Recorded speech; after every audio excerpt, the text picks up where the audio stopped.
The story of the German resistance is one of missed opportunities, rivalries, and death. It had the potential to stop the war before it even began, and end it once it had.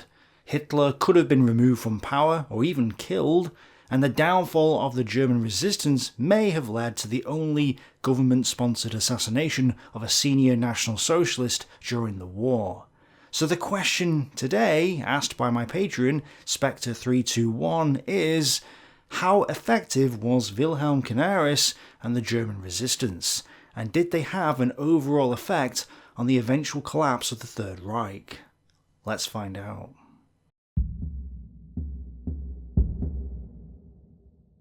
The only force in the Third Reich with the capability of taking Hitler down was the Wehrmacht. But not all of it was equal. The Luftwaffe was the newest arm and was therefore loyal to Hitler.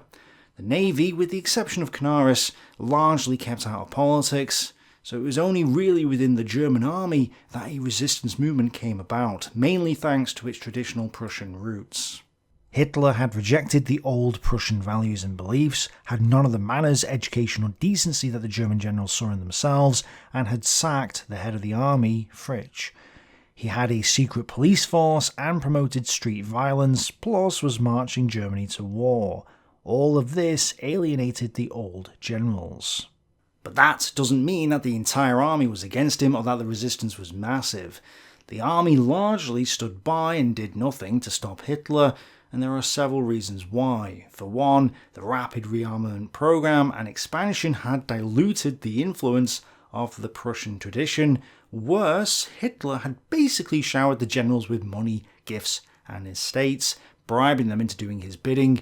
The Allies had proven incapable of standing up to Hitler, which persuaded the generals that Hitler was doing the right thing, and there are more reasons beside this. This is why, if we take the Abwehr, headed by Canaris, we can see that only a few people within it were active resistance members. Of the 13,000 officials and clerks working for the wartime Abwehr, 50 at most could be considered active conspirators, and as a convinced anti-communist, Canaris would never accept former KPD, SPD or other Marxist activists.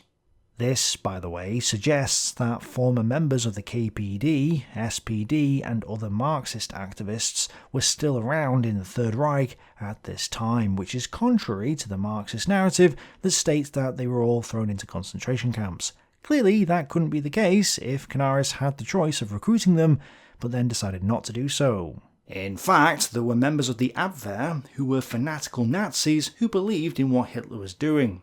They even conspired against Canaris from late 1942 onwards. So the Abwehr as a whole cannot be seen as a den for the resistance, and overall, the German resistance within the military was small, especially in the pre-war and early war phase. It only really started to grow later, but by then it was too late. At the heart of the German resistance was Wilhelm Canaris, a conservative from the Navy and a committed anti-Bolshevik. He became head of the German intelligence service, the Abwehr, in early 1935.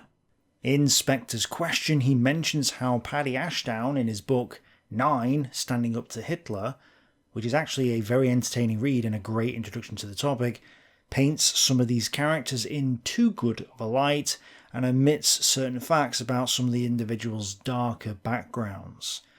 This is arguably the case with Canaris. Canaris was a resistance member. He did fight against Hitler and the regime, but not at first. Like millions of other Germans, he, Canaris, saw in Hitler a saviour and an enemy of the Bolshevism that was his sworn enemy. The extreme anti-Semitism, no doubt given his later acts to save several Jews, would not have appealed to Canaris, himself a far from Aryan-looking German, but the communist left was still seen by the officer class in Germany, rightly or wrongly, as the preserve of Bolshevik Jews. Whatever his distance towards Hitler later in his life, there can be little doubt that at this stage Canaris was a believer and, as shall be seen, not above playing the Nazis by appealing to their prejudices, anti-Semitism included.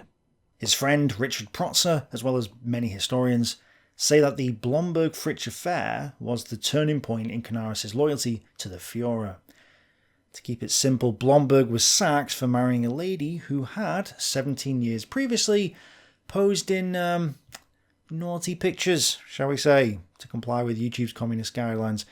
She was therefore deemed to be a pro, and a general shouldn't have married such a strong independent woman like that, so Hitler got rid of him and General Fritsch, who was falsely accused of being a homosexual, which Hitler and the other Nazis weren't happy with either. Canaris and Oster, one of his subordinates, as well as Ludwig Beck and Schacht of the Reichsbank, planned to gather some of the generals in the army, march on Gestapo headquarters, arrest Himmler and Heydrich, and then publish all captured evidence which would force the Führer to back down on the Blomberg-Fritsch affair and compel him to abolish the Gestapo. But they failed to persuade Raeder, von Rundstedt, List, von Kluge and Halder to join them, so the plot fell through. Canaris and Keitel even went to Göring and presented evidence that Fritsch was innocent, which didn't work. The point is, though, that this was when the systematic organisation of Hitler's opponents began. Canaris did turn against Nazism prior to the beginning of the war, before most of the serious crimes were committed, but obviously he had to pretend to be a loyal Nazi, whilst at the same time was playing a double game against the regime and Hitler, so he really was in a difficult position. This game was made worse by the fact that Canaris and Heydrich, head of the rival SD security service, lived on the same street and had a personal and friendly relationship, even though they were enemies. While Heydrich was planning and implementing the final solution, Canaris and Oster tried to help the Jews during Kristallnacht, with some being sheltered in their homes. Afterwards they set up an organisation to sneak Jews out of Germany, and Canaris also posted Jews to foreign countries, claiming that they were doing the Abwehr's bidding when challenged by the Gestapo. He even smuggled out of Poland one famous rabbi who had a large following in the United States. However, at the same time, Canaris' secret police were handing over civilians to the Einsatz commandos in Poland. Canaris also helped plan the war of extermination in the Soviet Union, at least regarding the execution of Jews and commissars. So Canaris wasn't squeaky clean. But then again, he couldn't openly resist Hitler, because in order to resist Hitler effectively, he had to pretend to be on his side whilst also trying to sabotage him.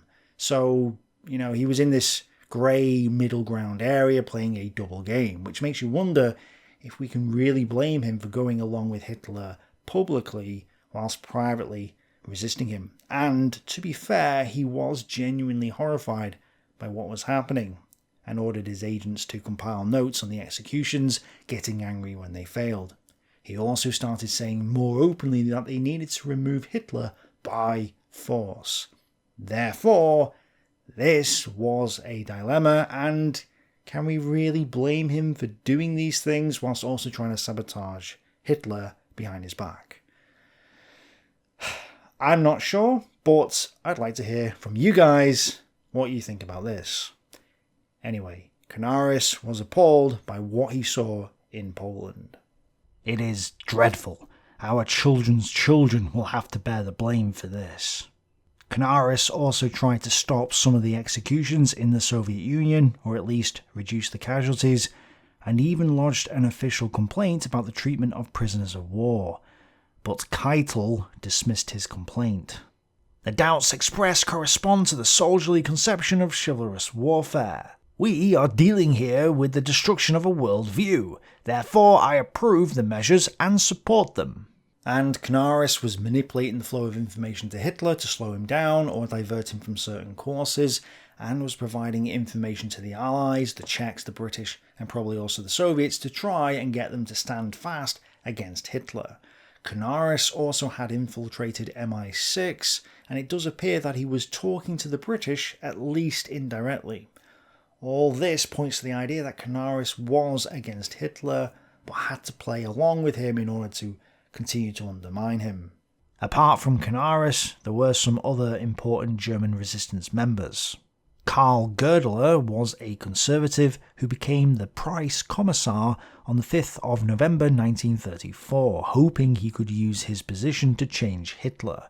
He resigned in 1936 and then became a resistance member. Ludwig Beck, Prussian conservative and head of the German General Staff, had first welcomed the Nazis when they took power and was even anti-Semitic due to his Lutheran faith, but was horrified by the murder of von Schleicher and his wife during the Night of the Long Knives. The failed coup in Austria in 1934 convinced Beck that Hitler wanted war, and this was later confirmed when Beck was ordered to start planning in 1935 the invasion of Czechoslovakia and the planning in 1937 for the annexation of Austria. By the time of the Blomberg-Fritsch affair, Beck had realised that passive resistance from the Wehrmacht wouldn't work, and only active resistance could now stop Hitler. Another man, whose identity was only established after the war, was working to pass German secrets to the Czechs and then later the British.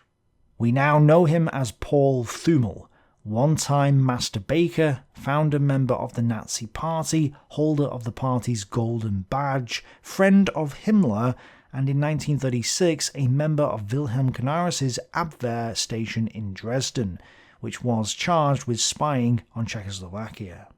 There were others like General Walter von Brauchitsch, who shared Beck's views about Hitler although didn't actively partake in the resistance, and it's not clear, but Georg Thomas, the general in charge of German logistics, may have been in the German resistance, or at least was hovering on the borderline of joining it, like Schacht to the Reichsbank, or even possibly, although I'm skeptical about this, Franz Halder. Obviously those around Hitler knew of his plans for war. Most, such as Himmler and Ribbentrop, supported the Führer, but some, like Goering, were more cautious. Others, such as the Minister of Economics and President of the Reichsbank, Jämmerler Schacht, hovered in the outer circles of the resistance without ever quite allowing themselves to be drawn fully in. In the pre-war years, the resistance was trying to warn the world about what was coming. Prior to the fall of Czechoslovakia, Paul Thümmel met the head of the Czechoslovakian intelligence and not only gave the German codes, but also full information about the German network of spies in Austria. He warned them that SS regiments were gathering on the border and that they were preparing to march on Vienna. I've already talked about the Munich crisis and the Oster conspiracy during last week's video, so I won't go over that again. What I will point out, though, is that the German resistance had failed in that instance, and would continue to do so in the pre-war and early war period. This was because when the German plotters went to the British in 1937 and 1938, they were seen as meddlers and interferers, not as good men. This was why, when Paul Thümmel informed the Czechs after the Munich Agreement that the rest of Czechoslovakia was about to be taken over by Germany, the Czech intelligence service informed their superiors, who dismissed it, as did the British. It was only after the Munich Agreement that London started hoping for a coup attempt to remove Hitler. Chamberlain had also changed his mind. Rather than trying to appease Hitler, it was clear by the March of 1939 that this policy had failed, and so he finally decided to stand firm. But the best opportunity had been lost, and many of the plotters felt betrayed by the West, losing faith in the idea of removing Hitler, and began to turn away from active resistance. So it was too little too late. Still, there was hope that the war could be avoided. Jämmerler Schacht and Goerdeler met on the 23rd of March 1939 in France. Schacht told Goerdeler that Hitler was going to invade Poland that autumn, and on April 3rd, Hitler ordered his generals to plan the invasion of Poland. So, Schacht knew about the war before the generals did. Strangely enough, it was about this time that Chamberlain changed his mind and finally started to stand firm against Hitler. Coincidence? On the 6th of April, Chamberlain forged the Anglo-Polish alliance, and the Poles immediately became less willing to discuss Danzig. In June 1939, Paul Thümmel warned the British that the invasion of Poland would start no later than the 1st of September 1939. In August, he also told them that Hitler believed that the British and the French wouldn't intervene if Hitler invaded Poland. His report to the British contained a sketch of the invasion plans as well as the names of German commanders down to divisional level. It also said that Hitler ordered Himmler to provide the SS with 150 Polish uniforms and weapons for the Brandenburg Regiment. Paul said that they were probably for a fake border incident. So all of those saying that Hitler didn't want war but was forced into it, no, he had been planning this since at least April 1939.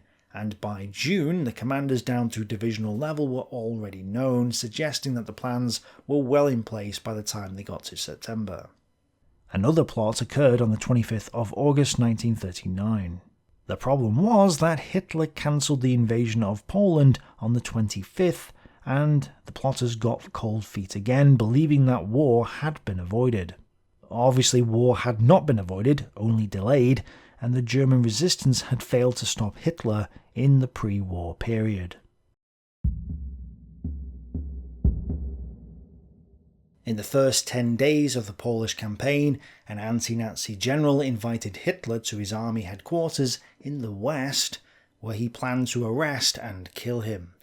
But Hitler was suspicious of the general and turned down the invitation, so the plot was foiled. There was yet another coup being formed before the invasion of France, though. Halder supposedly told one of the plotters that he would support a coup and that he had been going to Hitler's headquarters with a pistol in his pocket with the intention of killing Hitler, but hadn't. Considering that this is Halder, and we know that he had a big influence on the post-war narrative, I'm reluctant to believe this. Brauchitsch decided to try one last time to persuade Hitler from attacking the West. Hitler raged at him and refused, and Hitler's words persuaded Brauchitsch that Hitler knew of their plot to assassinate him, and so told Halder. In a panic, Halder ordered that all the documents related to the plot should be destroyed, but unfortunately some were not, which would come back to haunt them later. More plots against Hitler were started, but failed to gain the support of the army's leadership. In October 1939, Hans Oster warned the Dutch that Hitler intended to invade the West through the lowlands of Belgium, Holland and Luxembourg. He also established contacts with the British through the Swiss intelligence service. Girdler informed the British through a different channel, and Canaris was also determined to do the same, setting up yet another channel to the British. Then, Georg Elser, a carpenter or watchmaker, the sources vary, working entirely alone, successfully planted a bomb which detonated at the place where Hitler made a speech. Unfortunately, Hitler cut his speech short to catch a train. The bomb exploded 13 minutes after Hitler left. And so it was that a lone anarchist carpenter came closer to assassinating Hitler than all the plans and all the preparations and all the rehearsals and all the generals and all the spies and all the high officials and all the diplomats and all the experts in Berlin put together. Elser's bomb plot was initially blamed on the British, which was reinforced by another event that took place the next day in the Dutch town of Venlo, an event that would have massive repercussions. Heydrich had sent an officer to pretend to be a German general who wanted to dispose of Hitler and negotiate peace with Britain. When two British agents reached the meeting point, Alfred Naujoks, the guy who had been part of the Gleiwitz incident, covered in a previous video, led an assault team of SD men and captured the British agents. They were interrogated and revealed lots of information about the British spy rings in the Low Countries and more. This scandal forced the entire MI6 operation in Holland to be closed down, and unfortunately the files for the Venlo incident are still closely guarded in the archives, so we don't know the full story even today. The point is though that from this moment onwards, MI6 became super cautious, no longer trusting the information passed to them from sources like Oster, Canaris, Thümmel, and others. This meant that many warnings would be ignored, and it also exposed the fact that Chamberlain was secretly negotiating with the Germans to end the war, which Churchill used to challenge Chamberlain for political power, and ultimately made Churchill less willing to negotiate a peace with Germany. Venlo also made Canaris more cautious, forbidding any more conspiratorial activities for the time being, and after a couple of tirades against his generals by Hitler, the resistance basically collapsed in the November of 1939. He, Canaris, has abandoned all hope of resistance from the generals and believes there is no point in trying anything further in that direction. Even though he had given up hope of a coup, Canaris was willing to warn the West of what was coming. On November 25, 1939, Paul Thümmel informed the British that the Western offensive had been delayed until the summer of 1940. He also warned them of an aerial torpedo which Hitler was constructing to launch against London. The British and the Netherlands were informed in January 1940 that Hitler intended to invade both Norway and Denmark in the April of 1940. Canaris informed Hitler that the British were planning to attack Narvik in Norway to cut off Swedish iron ore supplies to Germany, and Hitler responded by ordering plans for an invasion of Norway and Denmark to be drawn up. But Canaris was also feeding wrong information to Hitler, saying that Sweden's defences were much tougher than they really were. This was designed to prevent Hitler from invading Sweden, which is where the German resistance had established important communications to Britain.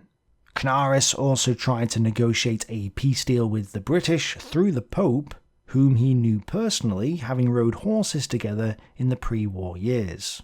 The Pope didn't take part in the negotiations, just acted as an intermediary, and tried to persuade the British that the German plotters were genuine. Hans Oster also used the Pope to inform the West about the invasion of the West, but Hitler found out and demanded that Heydrich and Canaris hunt down those who had betrayed him. Unfortunately for Canaris and the Abwehr, Heydrich also had spies in the Vatican, including a Benedictine monk, and was trying to connect the dots. Thus, the British backed down and Canaris had to cover his tracks. On the 21st of February 1940, Paul Thümmel informed the British that there would be air attacks on Britain, that fuel consumption had been cut by half, all private cars were confiscated, leave was suspended, a new bomber was under construction, and that the Germans would probably cross the French and Belgian borders near the Channel. On the 25th of March, Paul then informed them that a feint attack would be made on Belgium, but the main attack would come through the Ardennes. Panzers would cross the Meuse near Sedan and strike to the Channel. And this was in the March of 1940. Britain actually accepted the information, but it was the French who deemed it a Venlo-style misinformation. More information came to the British that Hitler was going to attack Norway, while yet another source told them again that the main attack on France would come through the Ardennes.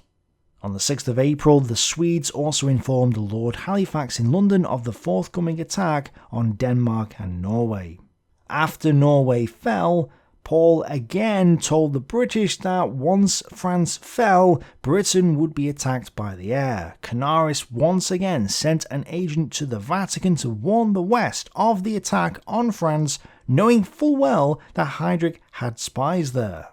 This just shows how desperate they were. The date of the attack was passed to the West, but the Dutch and Belgians refused to act on the warning. Thus, the Western Allies were defeated. With the successful conquest of the West, Canaris mournfully noted at this time that the active members of the resistance had shrunk to fewer than 5 fingers on one hand. It's not clear if Canaris and Churchill had a direct line of communication or not, but some evidence suggests that they did.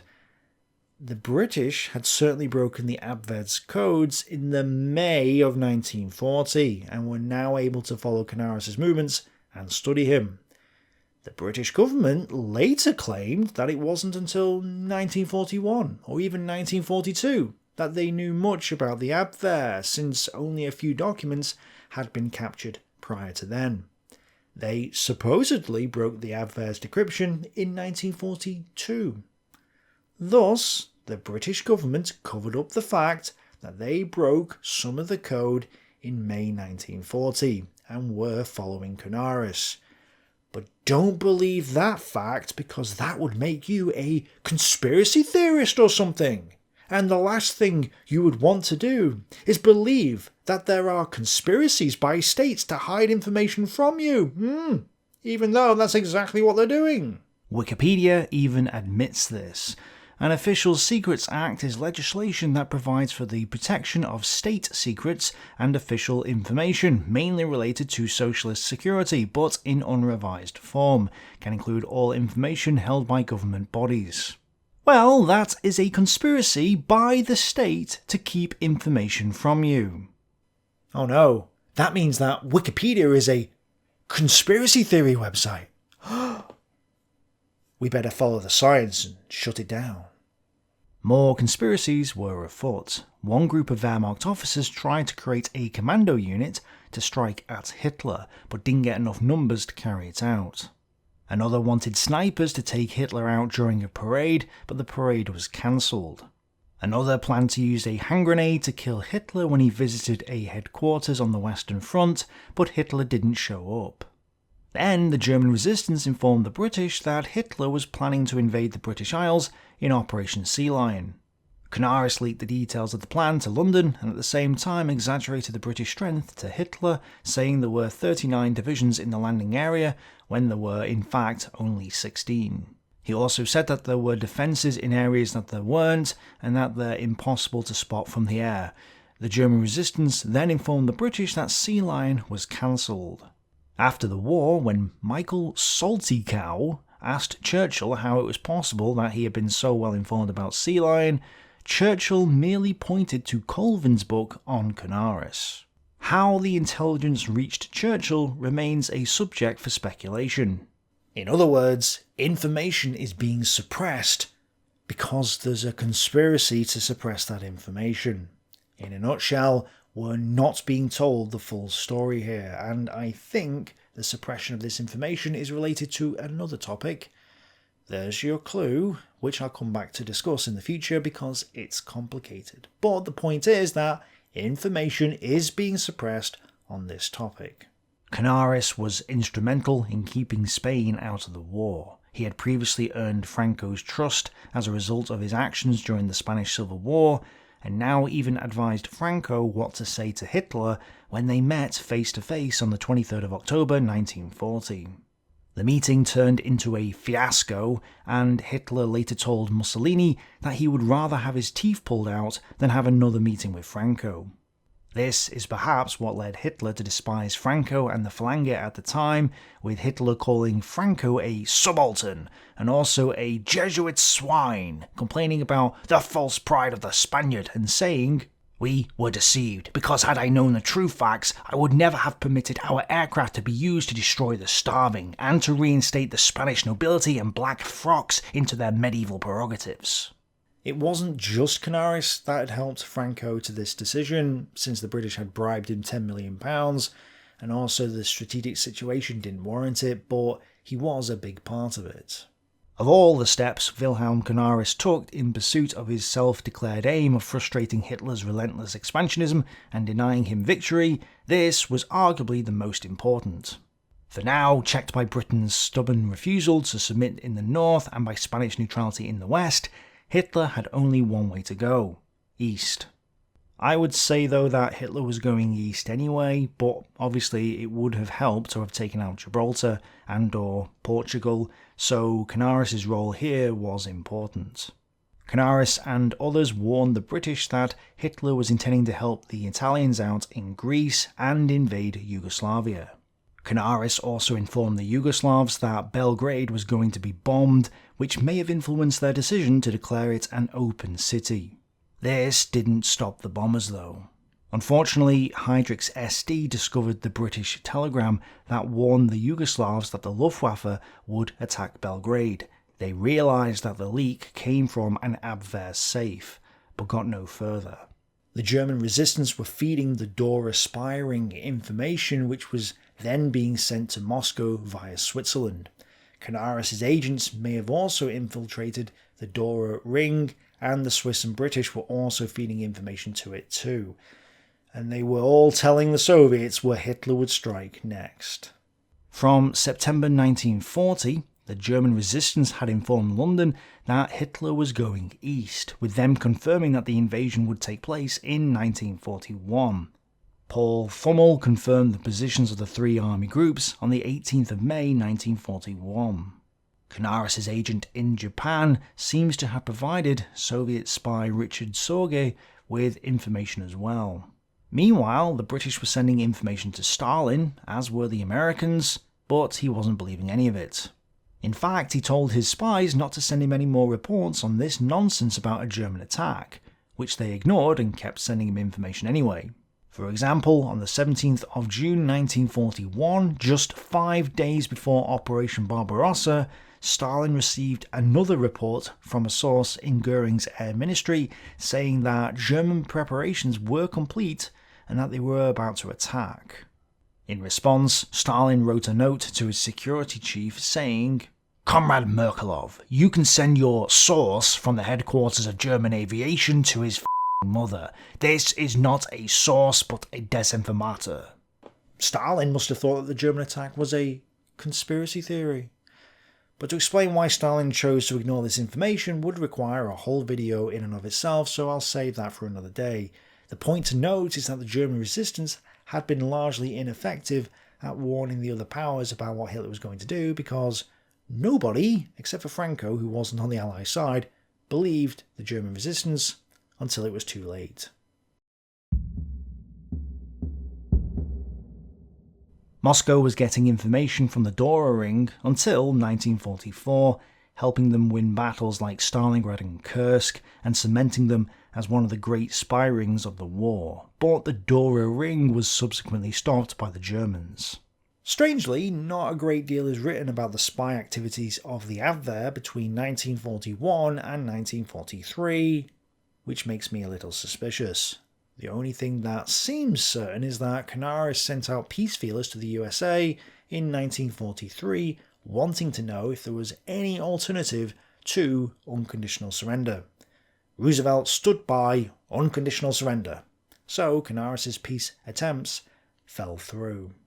I'm not going to go into detail about what happened to end Canaris' Abwehr and much of the German resistance, but I will sum it up. Basically, tensions rose between Canaris and Heydrich, and it was getting to the point where Heydrich was arresting Canaris' resistance agents and getting more power over Canaris.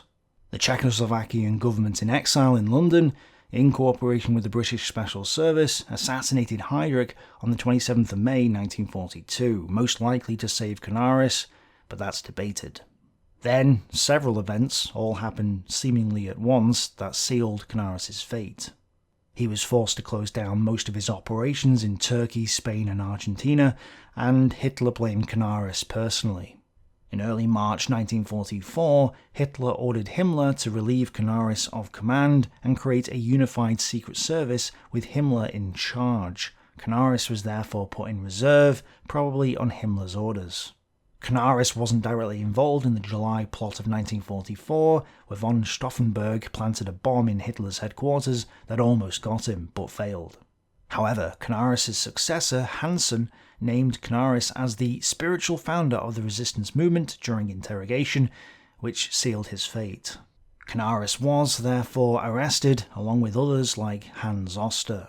Canaris denied all accusations at first, quite successfully as well, and had this been it, then he may have been spared. But a bunch of files, and later Canaris' own diaries, were discovered, and that sealed his and the other conspirators' doom. Hitler was informed, and that was that.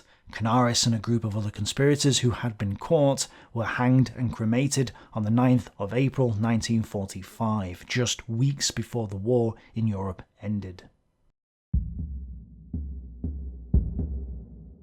Based on the available sources, themselves limited by the fact that some of the documents are being hidden from us conspiracy theorists, we can say that the German resistance did keep Franco out of the war and did provide intelligence to the Allies that became effective during the 1942 to 1943 period.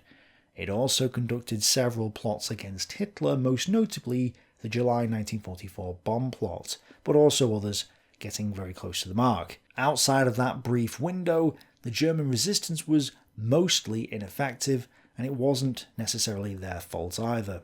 The Allies and the Soviets largely ignored the information that was being passed to them, both before the war and during the war as well. The Munich Agreement, the invasion of the rest of Czechoslovakia, Poland, Norway and Denmark, Belgium, the Netherlands, France, Operation Barbarossa. The German resistance gave information on all of these events weeks or months before they happened, yet that information was dismissed. Ultimately, their plots failed to kill Hitler, and their attempts at finding peace with the West fell on deaf ears because of Roosevelt's unconditional surrender policy. So while we cannot just dismiss the German resistance, it was ineffective for quite some time. To what extent did it have an effect on the eventual collapse of the Third Reich? I would say, given the sources that we currently have, it didn't have much of an effect. Even if Spain had joined the Axis, I don't think that would have turned the tide of war in the Axis' favour. And by the time the resistance was being taken seriously, it was mid-war, and I would say that the tide had already turned by that point. Maybe they shortened the war by a few months. It's hard to say, but had there not been a German resistance, I don't think it would have altered things dramatically because they were largely ineffective. That said, the books that I have, especially Bassett's, make it clear that the files on these activities are largely concealed in the state archives, suggesting that there's more to this than the information that we currently have. As part of another video, I'm going to be talking about one of the events which, in my opinion, definitely involved the German resistance, even though the sources don't quite confirm it, but it would make a lot of sense if they did. And there may be more going on behind the scenes than we know about, so the German resistance may have had a bigger impact than we realise. So even though I'm concluding now that the German resistance was largely ineffective, should more information come to light after the publication of this video, then we should absolutely reassess the evidence. Until then though, I think Paddy Ashdown's book 9 is a great intro to this topic, and I'd recommend it if you want more details than what I provided here. Thank you, Spectre, for your question. Thank you all for watching. Bye for now.